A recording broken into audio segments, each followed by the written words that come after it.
Welcome back to the Four Pillar Podcast, where we stand for faith, family, fitness, and finance. In that order, baby. And today is episode number 41. We have passed 40 episodes. Thank you those that listen and subscribe and give us good reviews on all of the listening platforms, except for the one person on Apple Podcasts that gave us a bad review. I hope you trip on a crack today. That's not nice. I'm just kidding. I don't really care. We'll pray for you. I'm glad you're being honest. But anyway, we have Luke Zolman in today to our podcast, baby. And we're talking about his journey in life. He is an amazing human being and one of my best friends. And he had a huge transformation in his life where he came into the gym and joined the gym and had a huge transformation in his health and his wellness. He lost a substantial amount of weight and got in really good shape. And as well, too, he has a very powerful story of his testament of faith and just faith and fitness together. And we just thought he would be an amazing person to come in and give his kind of testimony on things. And we can kind of talk through his testimony as well, too. And I think we can take a lot of stuff from his testimony to help ourselves in our own lives. And other people, I think, would benefit from hearing it because you could take things from that and help yourself grow and just become a better person, which is the main objective, is trying to find people that we can talk to and get to know and learn something to become better people in our faith, family, fitness, or finance. And that's the kind of the objective. So really, really quick, though, I'll let you talk about it, Luke. Well, we can start with joining the gym and kind of what made you want to join the gym or make essentially you made a lifestyle change. Yeah. And then also we'll get into next after that talking about your faith testimony, which brings up your son and kind of the difficulties you guys had with a special genetic, yeah, correct? A genetic issue that they had during pregnancy. So, but first, go ahead, introduce yourself. And tell us about why you wanted to join the gym. Yeah, so again, I'm Luke. I appreciate you guys having me on. I've been training full-time almost 2 years now. And so funny enough, I've always known that I was interested in martial arts and that I wanted to do jiu-jitsu specifically and just kind of have an understanding of that stuff. And I've been in and out of it. I trained a couple times, kind of hit or miss over the years. Like in 2017, I came in and trained for a month or two and then disappeared. Did the same thing again in 2019, but I always knew I enjoyed it. And then my son was born in 2020, and I always told myself that no matter what, I was going to put him in martial arts. I think it's a life skill, and I wish somebody would have done it for me when I was a kid. So his third birthday, we actually signed him up. He was in class here on his third birthday. So his fifth birthday is next month, and he will be two straight years of training, and he really enjoys it. So he started training first, and I would come to classes and watch him do it. And I just remember telling my wife, like, man, I am so happy he's doing this, and I wish that I could be doing it too. My work schedule didn't allow it. And so my wife was like, well, just do private lessons. And I was like, I don't know. That's a lot to put in, with work and stuff like that, working into the evenings. I'd be gone late, stuff like that. She's like, well, it's fine. Just do like two lessons a week or whatever. Just see if somebody will do it. So your front desk man at the time, we talked to him, and he hooked me up with Dave. We went ahead and started doing 2 private lessons, and then I found out there was a morning class I could attend with Matt at the time, and it just kind of took off from there, man. So that's it was a lifelong desire to continuously train, and God put it together in my life that it worked out. So that's what started it.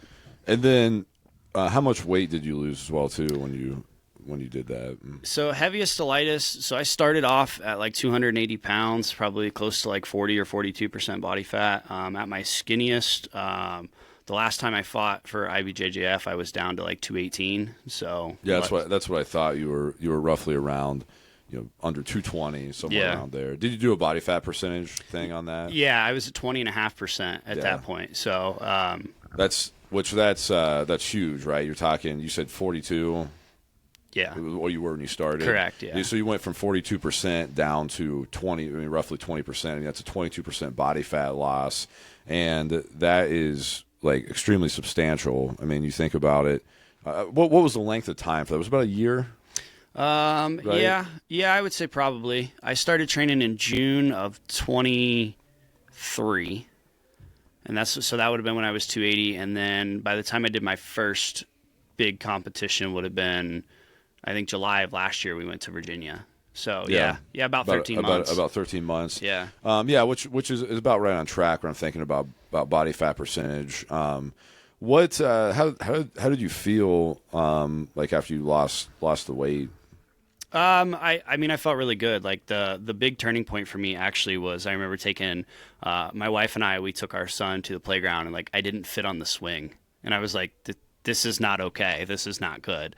Are you saying before? Yeah, okay. yeah, correct. And so like I remember just like having that like self-consciousness. So like when I go places, like man, like what if I like just don't fit there? But now like I don't have any of that. Like I'm still a big guy. Like I'm 6 foot. I walk around at like 240. So by no means am I small, but I'm in much better shape and like, just able to keep up with my kid more. He's almost 5 and he's a wild child up running around and doing all sorts of stuff. And it's so much easier just to keep up with him. And I mean, I feel great. Like my back doesn't hurt for no reason. Right. I sleep better. Everything. My mental health is better. The whole 9 yards. All of it's improved. Yeah.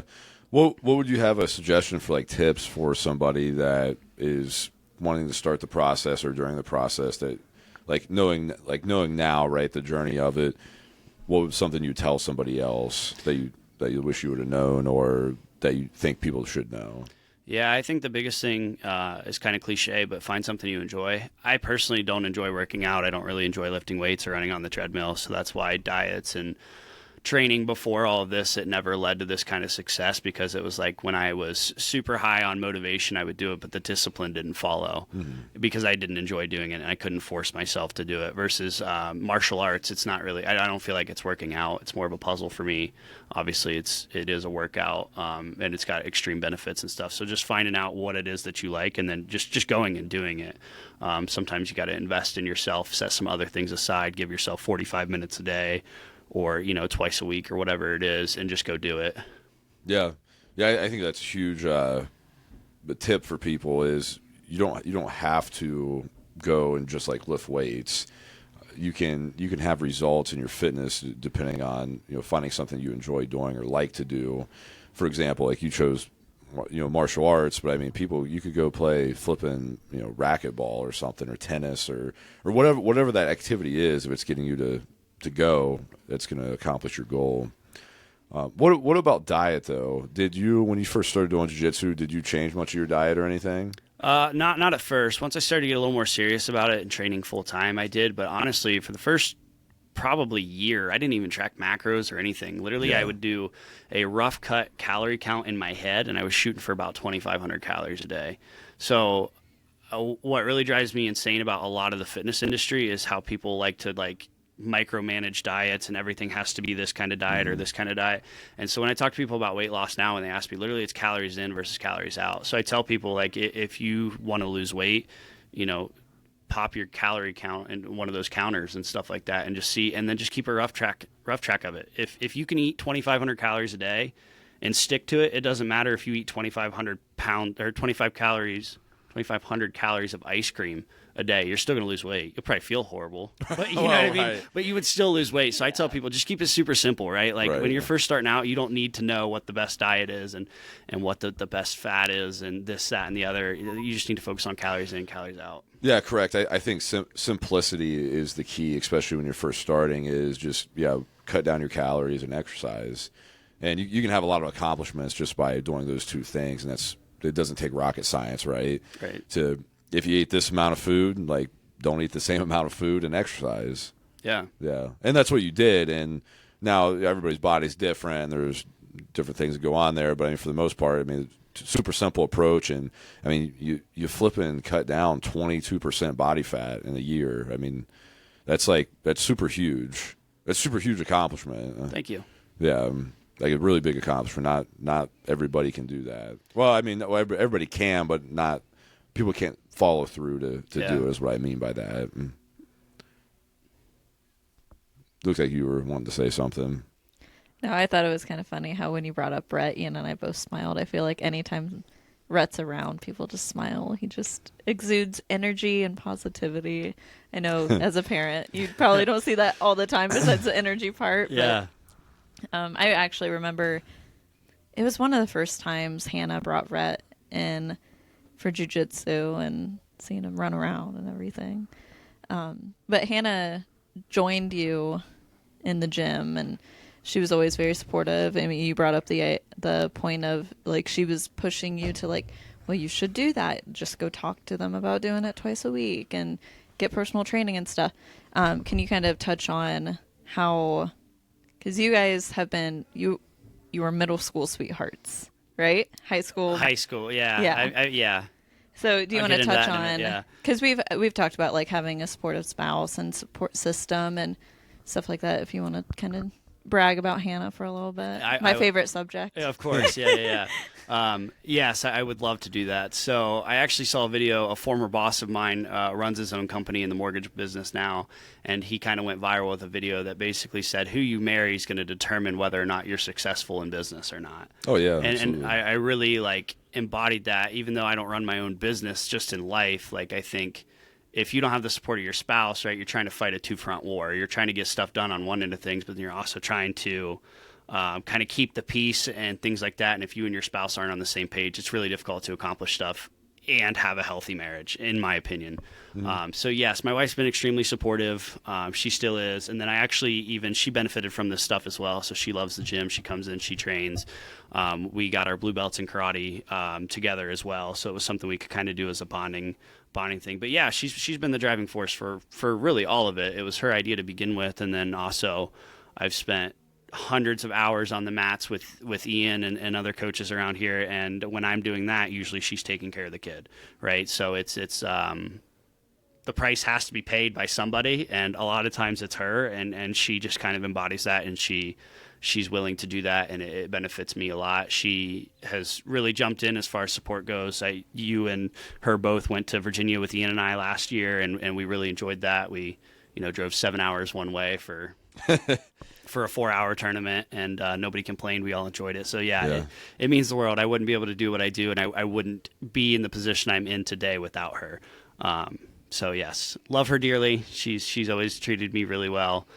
She's kept me on the right track throughout the most of my life. Back to your point. So we were best friends in 5th grade. Okay. And then we kind of dispersed for a little bit, and then we started dating our sophomore year of high school. I went to the Army right out of high school, and we got married at 18 years old. So next year will be 10 years of marriage. And you guys moved away when you were in the Army and didn't have any family around or anything. And I know you've talked about how that really, when I say tested your hand relationship, not in a bad way, but thinking about moving away with somebody and it's just you two, and that's the only support you have. If you want to kind of touch on that, maybe. Yeah. So I tell people all the time that it's we had to build a foundation on our own, right? So we lived in a 1,000 square foot apartment. She didn't work. I made $13 an hour in the Army. And that's if you based on a 40-hour week, but that's a story for another day. So we didn't make much money. We were extremely young. We didn't really have any life experience or anything like that. And so we moved 1,200 miles away. I was stationed in Fort Hood, Texas. It's an 18-hour drive south of here, right? And when we fought, right, she had one end of the house and I had one end of the house, and that was it. There was no running to mommy and daddy. There was no going out to the bar. There was no getting away or anything like that. Like, we had to sit down and we had to hash it out. And we had to figure out what worked. And honestly, there were some really difficult moments back then as young kids, still growing up, still trying to figure out how to be married. There was a lot of growing pains, but looking back on it now, it's been so beneficial in our entire marriage, because it's like a lot of the issues that we face are pretty minor. Like at the end of the day, like, yeah, you can be mad at me, I can be mad at you, but it's not going to be a week-long feud. It's not going to be anything crazy. It's something that we can address, we can talk it over, and we can move forward. We remain on the same team. We're not pitted against each other, and that's probably been the most beneficial part of my marriage, I would say. Yeah, that was really good. Thank you. What would be like your number one advice or something for somebody to dealing with your spouse in a confrontation or something, or a strategy or something you guys use? Because I know you said sit down and hash it out, but do you guys develop something that you like to do to fix an issue or resolve something together as a couple? Yeah, I think if I had to give anybody advice on it, it would just be, even if it feels really minor or you feel like you shouldn't communicate X, Y, and Z with your spouse, you always should. Even if that communication is, hey, I'm really angry right now and I don't want to talk about this, but I hear you. and I'm not ignoring you, but I can't handle that right now. Let's set a time later and let's discuss this. Mm-hmm. Right? Like you're acknowledging the other person. And then two, specifically as the husband, right? I feel like you really have to pick and choose the battles that the hill that you want to die on, so to speak.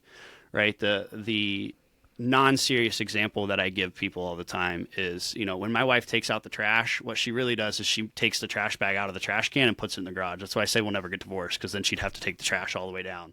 She's not going to do that. You know what I mean? So things like that, like, I could make a big stink of it and be like, why can't you just walk the extra 30 feet and go take the trash to the trash can? Or I can just politely do it and we move on with our lives. Like, it's a very, very minor thing.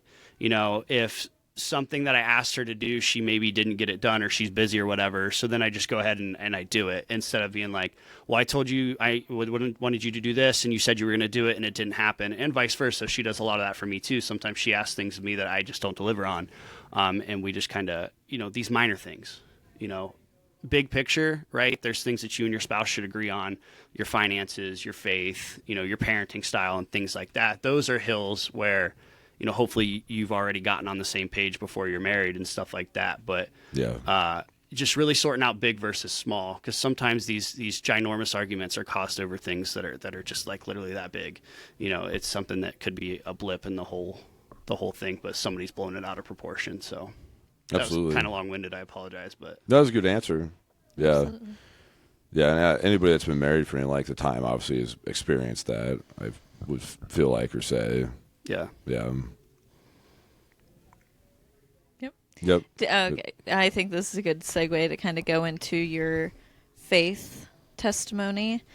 You do have it on your church's YouTube, Facebook. I know it's on their know. Facebook. Yeah, I Okay. recently posted it to my Instagram as well. Okay. Yeah. So go ahead and give your Instagram a shout out so Yeah. people can find it, and then you can give us a version of that too. Yeah, so my Instagram is Train with Luke Z. I post a lot of stuff on there, like about jiu-jitsu and kind of my workouts and stuff like that to follow along. But I did just post, it's a 2-part video because it's too long for Instagram, but they are pinned at the top of my profile, and it kind of walks you through the whole testimony of Rhett and my faith both. So there's that. You want me to just dive right into that whole story, or? I think so. I think it's really good. I think it's a really good story. So Yeah. I think it's important. I think it shows helps show your testimony of faith and what you guys went through. So I think we should get into it.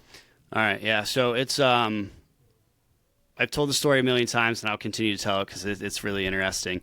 But so I did not grow up in church in any way, shape, or form, and I had a lot of negative thoughts about church. Like, if we're being 100% honest, I just thought, like, when I see a big church on the side of the road, I'm like, man, they've been stealing money from people for years. Like, I'm not even joking. Right. That was kind of my general thought. Just it wasn't anybody's fault or anything. I didn't grow up in church, and I didn't have the correct knowledge. And unfortunately, like anything else, right, the bad of something is typically what people think of if they're not extremely informed. Mm-hmm. And so that was kind of how I thought about churches. I just thought they really just wanted your money, and they were like holier than thou people, which now I know is extremely wrong.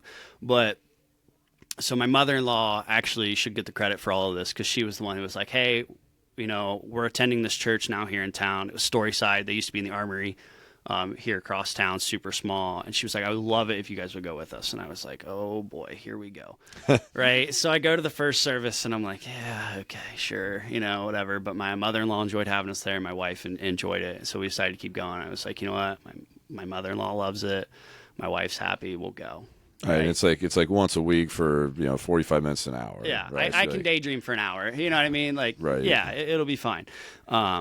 So we started doing that, and then slowly over time, right, like we keep going, and I'm like, okay, I get it. Like, this kind of makes sense, and I'm on board a little bit. I have a lot of questions, and there's a lot that I don't understand, but I understand kind of the gist of it, but I don't know how I feel about it yet, right? And you always hear in books and stories and movies about people are like, oh, well, I just know that sermon had to have been towards me. Like, I didn't tell the pastor about that. That had to have been God's work. Like, there's just no way that he would have known that without God placing it on his heart to speak about it for me. So I waited for that sermon. I waited for it. And it kind of like, that was what I thought was going to be like the make or break, right?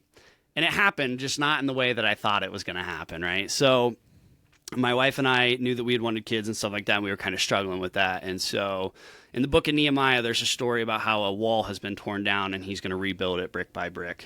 And so my pastor, up there on the wall. Yeah, we talked about that, I'm right? doing a great work and I cannot come down. Yeah, because he's rebuilding the wall and people are trying to distract him, yes. So we're talking about that in church, and they passed out these little Jenga blocks, and so I actually wrote on it. He said, I want you to write on this what you want God's help with. And I was like, okay, I'm going to write baby boy on here because that's what I really want, right? I want a baby boy in my life. And so, I wrote that on a Sunday at church service around Labor Day weekend.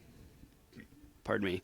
And this was, Labor Day weekend, 2019.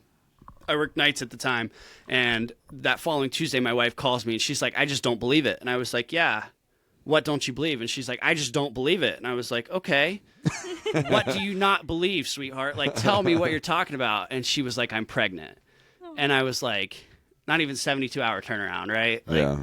I was like, this is insane. This is crazy, right? So fast forward a couple weeks and whatnot, and they're like, okay, well, we're going to do some genetic testing. And so my wife and I agreed to that. I think she was eight weeks pregnant at the time. I apologize. The timeline might be a little different now than it is in the story, the recorded version, because it's been a long time now. But so we do some genetic testing. Really, we just cared about the gender. We didn't expect any of what transpired to happen.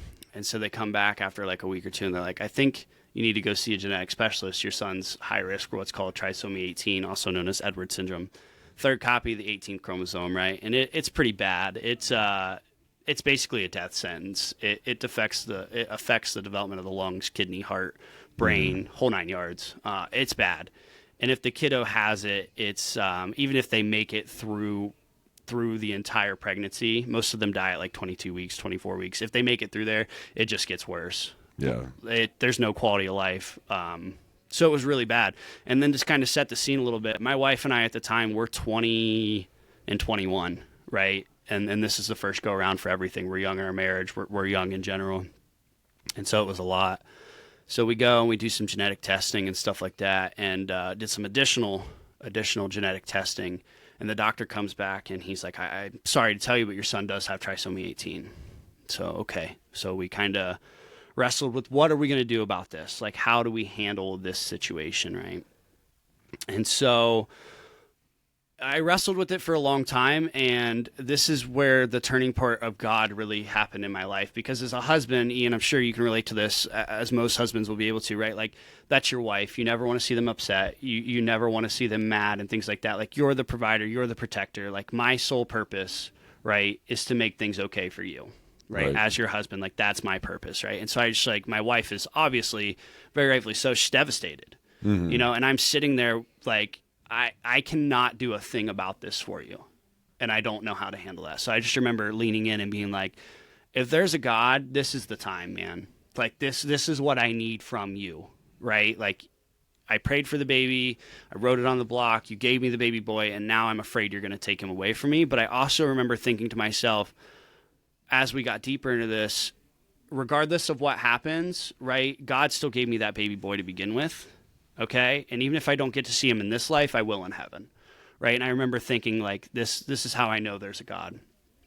So fast forward a couple weeks, the doctor calls me again, and she's like, I just want you to know that we do two types of testing. We do regular, like, quick scan stuff, happens really fast. And then we do deep net results where they analyze more cells. She's like, I think your son might have what's called mosaic trisomy 18. And what that means is that there's some copies of the cells have this mutation, some don't. But we don't know how effective it is until he grows up to be a little bit throughout the pregnancy, until he gets bigger, we can start to see signs of development and stuff like that. But the problem with that is, and the fear of that is that started to push us into that like 18-week gestation period where if it's going to go south, it's going to go south really quick, right? And so we go through and they do a little bit more testing and they confirm that it is mosaic trisomy 18. And at this point, she's like 16, 17 weeks along, maybe somewhere around there. And so they're like, okay, it looks like he's developing well, but the details are very small. Like, the baby's still extremely small. So typically they'll see like cleft lip, club feet, fingers and toes don't quite develop the way they're supposed to. So but we're going to have to wait 4 weeks 4 or 6 weeks, I don't remember which, till the baby's big enough. We're going to do another ultrasound, and then I actually want to take skin cells from your son inside, during the pregnancy.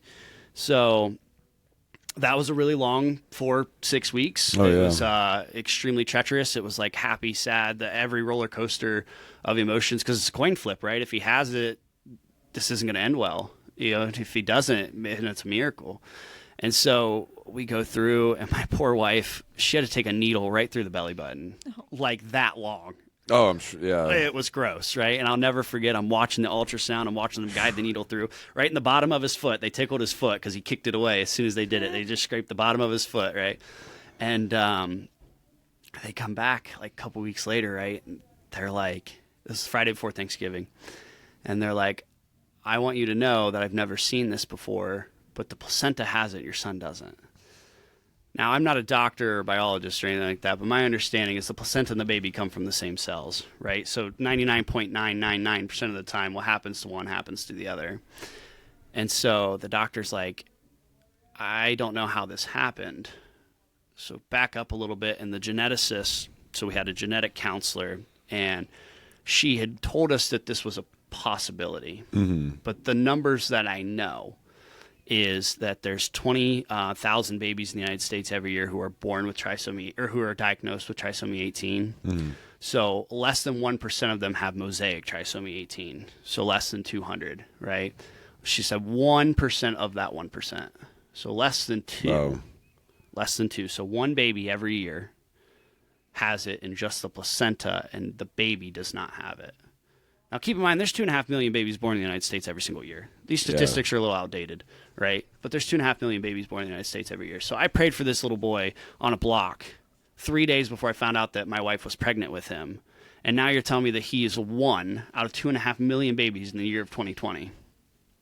And now he's 5 years old. He's perfectly fine, right? He was a little undersized, so when he was first born, if I put his head in my hand, his feet actually stopped at the crook of my elbow. He was 4 pounds 9 ounces. So the placenta became insufficient. He was born 4 weeks early. Right. Never went to the NICU. Now at 4 years old, he's in like the 96th percentile for height and weight. He's a big kid. Thank God. Oh, yeah. Plain and simple. Nobody could ever convince me that there isn't a God after going through all that. Like 5 years later, I still want to cry when I tell this story. Oh, yeah. It's you can't convince me otherwise. Because the best part of the whole thing, right? We go, she's in labor. We go to the doctor. The labor and delivery nurse is like, okay, anything I need to know about this pregnancy? And I was like, funny story. Actually, let me tell you about this. And she like kind of looked at me like I'm stupid. And she goes, I've been a labor and delivery nurse for 25 years. I have no idea what you're talking about. Wow. Yeah. It doesn't happen, man. And it happened to us. So that's, if you want to know why I believe in God, there it is. That's why I believe in God. Absolutely. I love that. Thank you. Yeah, it's a really good story. Every time you tell it, I've heard you tell it quite a few times. I have goosebumps all over. It's just a really cool story. I want to cry every time and go hug my son every time I tell it. Yeah, it's amazing. Yeah, we're getting to the age where a couple years from now, he's going to be able to like hear the story and hopefully understand it. Yeah. I don't know how I'm going to handle that. I'm probably going to be a train wreck. He's going to have to watch the video of it. I don't know that I'm going to be able to look him in the eyes and actually tell it, because we got to record the video like you were talking about, Kylie, for church. And my wife and I were baptized last December, actually, and the video played to show people why we were doing what we were doing. And I'm literally standing in the front row, and I'm bawling my eyes out like a little girl. Like literally my son's in my lap, he's laughing and not even paying the little bit of attention, and I am like just bawling my eyes out as this is going on. It was an extremely powerful moment. So it's amazing. Yeah. You've also shared that one time during church that was impactful, and I don't know the numbers, maybe you do, but something about like if a mother brings their kids to church versus a father bringing. If you want to take over, because I don't know the exact. Yeah, you're good. So the power of a male role model in a little boy's life is extremely powerful. Like I can't express it enough. And so specifically with church, if just the mom goes to church, there's like I think like a 12% chance that the rest of the family will follow and go to church with them, right? But if the dad says, hey, I'm going to church, there's like a 95% chance that the rest of the family is going to go to church. Yeah. And so I find that extremely fascinating as well. And then I never thought of this either, but I went to lunch with my pastor. It's been several months now, and he was like, "You should volunteer in the kids' classes." And I was like, "That's not going to happen," right? And he's like, "Seriously, think about it." He's like, "You would be amazed at the amount of little boys who don't have a strong male figure in their life who openly believe in Jesus, and the impact that that'll have on a child." And I was like, "Yeah, I guess I never would have thought about like what that Absolutely would have done. I wonder what that would have done for me." Yeah. You know? And I think you could be doing that even too, like in a jiu-jitsu class, right? Because we have kids jiu-jitsu classes. You're one of the kid instructors here, and I've seen it even just in jiu-jitsu class. Obviously, we don't get into try to per se like sharing exact scriptures with kids during jiu-jitsu class. And that's not our objective. Our main objective is to create leadership, and obviously we can instill principles and things into other individuals by being a light and how we act and how we conduct ourselves and being leaders and role models. But I mean, yeah, you're probably doing that in the kids' jiu-jitsu class, or I am too. Joel, all of our coaches are inspiring because we're being male leadership to try to have a positive impact on children's lives. Yeah, that actually is one of the driving forces on why I enjoy teaching kids classes so much, actually, especially for the little boys, because I don't want to say you can always tell, but I feel like there's a lot of like telltale signs where maybe that kid doesn't have a dad or a stepdad or a strong male figure in his life who, can kind of help guide and things like that. And by no means am I taking anything away from women. I mean, you guys definitely serve your own purpose and do amazing things for children as well. But as a little boy, it doesn't take long to figure out that sometimes you can bully your mother. Sometimes you can get away with it. I know a lot of us, Ian, you probably agree, a lot of us is like, I'm in trouble with mom. All right, whatever. I'm in trouble with dad. That's not going to go well. Yeah, I messed up, And so to get to do that for those kids, and sure, I'm hard on some of them, but like a big one with these little kids, man, 5, 6, 7 years old, like I start to correct them and they just look away from me. And I'm like, nope, you're a big boy. Look me in the eyes, right? And listen to what I have to tell you, right? And then you can tell me how you feel about it, and we can go from there. And the amount of positive feedback I've gotten from moms and dads alike on that is powerful. Absolutely. To say the least, yeah. Yep. No, I totally agree, and I think it's good that you brought up the role model aspect, because there are a lot of kids, a lot of teenagers who maybe don't have both parents in the picture, and to be able to be a role model, and as a coach, you guys do that for the little girls too. I think that can probably be a little bit tricky, because if they come to you with issues and stuff, it's like, I don't know how to handle this. You're not my daughter, but right. Yeah, I think just in church, being a coach and all of that, I think it's really good to have those strong male and female. But I also completely agree with you guys, like having a strong male role model, father, whoever, is extremely important. I'm going to call out Ian for a second. When Ian was a kid, he got kicked out of a dentist and a barber shop, both when his mom took him. But his dad took him, or at least this is the story his dad tells. I think it's his correct, dad took him, and he sat there, and he was fine. But when your mom took you, you pushed all the limits.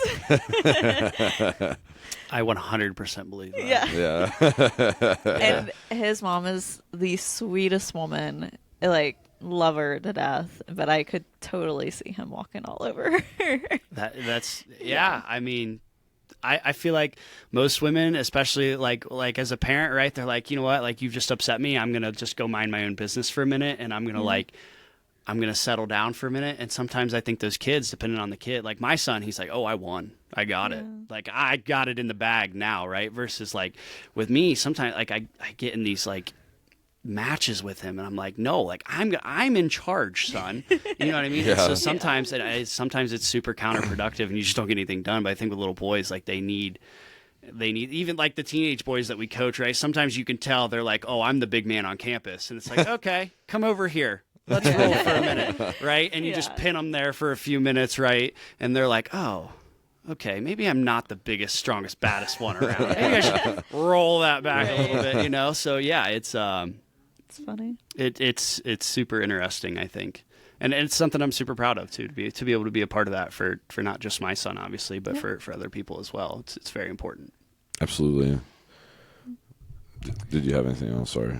No, you're good. You can go if you have something. If we're wrapping it up, I was just going to ask for a book suggestion. Yeah. So I really appreciate you coming and sharing your story. And is there anything else like you want to share about that, or that you want to? I do want to throw out a company that's helped me out here Absolutely. recently with my jiu-jitsu. I've got on their sweatshirt and their hat right now. There's a company called Veteran for Life. They're on Instagram.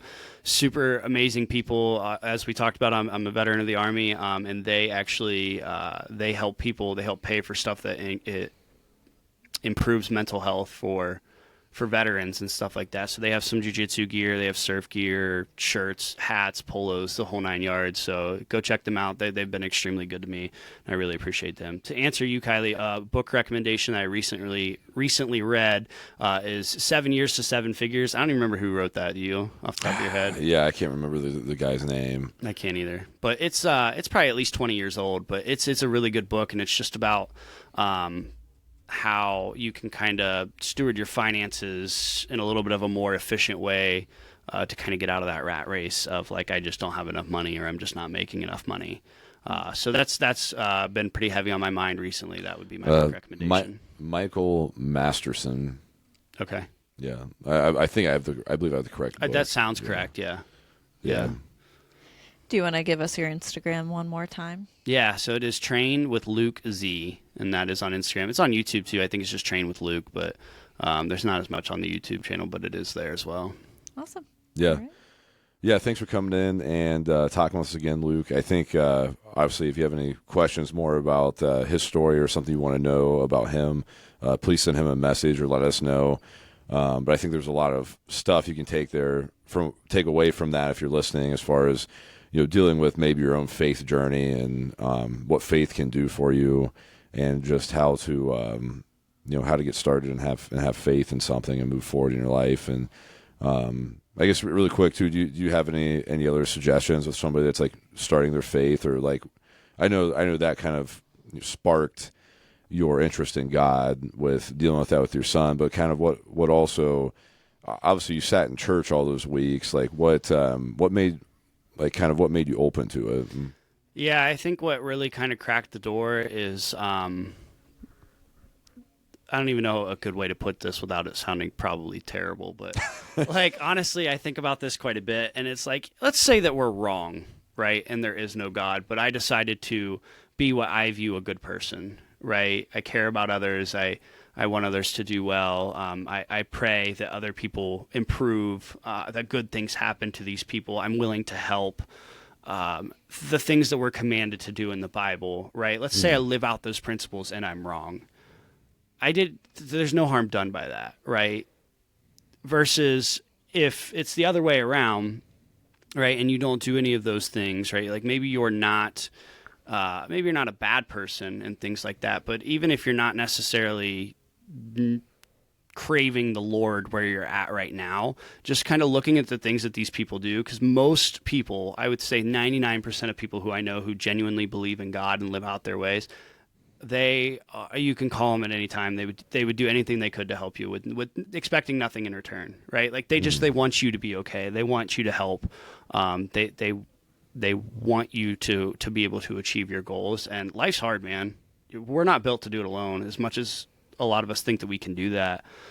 Just a sense of community and things like that are really amazing. And then once you start to get deeper into it, and it snowballed from there. So I don't know that that's a real good, clear answer, but that's a big question. Yeah, it is. It could be a podcast of its own. Yeah. Yeah. No, I just know you had anything to throw out there. I've actually heard other people say that to like other people as well too. It's like, well, what do you have to lose, right? Yeah. Regardless, like it's probably you're gonna live a better, more satisfied life by doing good things for other people. So yeah, 100%. Yep. But anyway, thank you for listening, and once again, big shout out to Veteran for Life as well for them sponsoring, and they have an amazing organization. Sounds like they sponsor a lot of people, help a lot of veterans, and I'm huge on veteran support. I appreciate it. Which also thank you for your service as well too. Thank you. I forgot to tell you at the beginning. because if it's not for our veterans, then everything that we do on a daily basis, we do. We're not. If it wasn't from them, we wouldn't have the same freedoms and all the amazing things that go on there. So, we'd be speaking German if it wasn't from our Took the words right out of my mouth. to that French politician. Remember, twice. But anyway, thank you for listening. If you believe it, you can achieve it. We really appreciate you listening. Please give us a review, subscribe, hit all the buttons, and check out Luke's Instagram and Veteran for Life. And we hope you have a blessed, amazing week, and you continue to get after it.